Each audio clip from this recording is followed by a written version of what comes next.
உலகத்திலேயே ரொம்ப பிரைட்டானது நீங்க எதை நினைக்கிறீங்க? வெளிச்சம் தர்றது ரொம்ப சூரியன். சூரியன் வேற,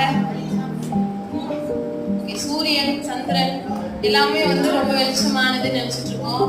நம்ம வேதத்துல பாக்குறோம் இந்த ரத்தினங்கள் அதெல்லாமே ரொம்ப பிரைட்டானது, ஜெம்ஸ் அதெல்லாம் நமக்கு ரொம்ப வெளிச்சம் தரதுன்னு பாக்குறோம். ஆனா அது எல்லாத்தையும் விட வெளிச்சம் தரது என்னன்னா பரிசுத்த ஆவியானவர். அவர் தான் எல்லாத்துக்கும் ஒளி கொடுக்கிற ஒளியானவர். அவரை பற்றின ஒரு பாடல் தான் எங்க கூட சேர்ந்து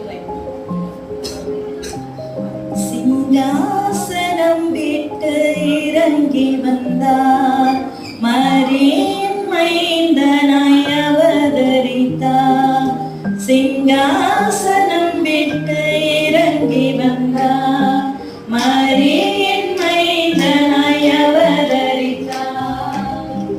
யூதேயா நாட்டுல பெத்லகேம் ஊர்ல இயேசு ராஜா பிறந்திருக்கிறார். யூதேயா நாட்டுல பெத்லகேம் ஊர்ல இயேசு ராஜா பிறந்திருக்கிறார்.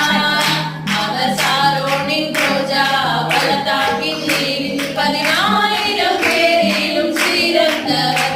எல்லா ஒளிக்கும் ஒளி கொடுக்கும் தேவனானவர். 10,000 பேரிலும் சிறந்தவர்.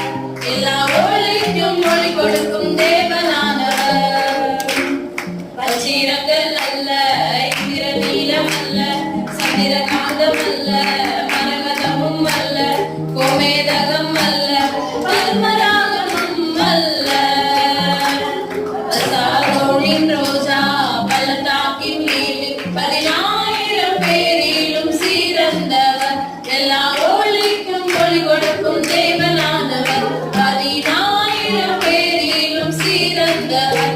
எல்லா ஒளிக்கும் ஒளி கொடுக்கும் தேவனானவர்.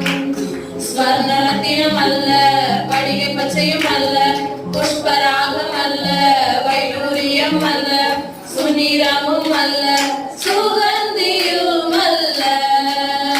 அவர் சாரோனின் ரோஜா பள்ளத்தாக்கின் நீரில் 10,000 பேரிலும் சிறந்தவர். எல்லா ஒளிக்கும் ஒளி கொடுக்கும் தேவனானவர். 10,000 பேரிலும் சிறந்தவர். எல்லா ஒளிக்கும் ஒளி கொடுக்கும் தேவனானவர். சூரியனும் அல்ல, சந்திரனும் அல்ல, நட்சத்திரம் அல்ல, ஆட்டுக்குட்டியானவர், பாவம் தீர்க்க பிறந்தவர், பரிசுத்தரானவர். அவர் பரிசுத்தரானவர். யூதேயா நாட்டுல பெத்லகேம் ஊர்ல இயேசு ராஜா பிறந்திருக்கிறார்.